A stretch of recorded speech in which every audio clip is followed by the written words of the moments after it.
तुमच्या रूपाने माझ्या भोवती जे एक शिवसेना प्रमुखांचे आणि माझ्या माचं जे आशीर्वादाचं कवच आहे, हे मोदी तुम्ही काय तुमच्या कित्येक पिढ्या राजकारणात मी बोलतो, मी वैयक्तिक कोणाचं काढत नाही. कारण राजकारणामध्ये भाजपला पोरच होत नाहीत आणि म्हणून त्यांना सगळी नकली संतानं म्हणजे आपल्याकडचे सुद्धा गद्दार मांडीवरती घ्यावे लागलेत. सगळे म्हणजे एका बाजूला भ्रष्टाचाराचे आरोप करायचे.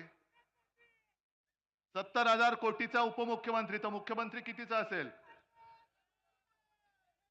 हे सगळे नकली संतानं तुम्ही, कारण तुम्हाला मोदीजी राजकारणामध्ये पोरच होत नाही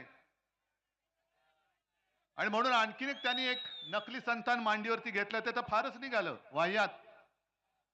प्रफुल्ल पटेल. आज मोदीजी आले होते, माझ्या समोर सगळे बसलेत, गांधी टोपी घातलेले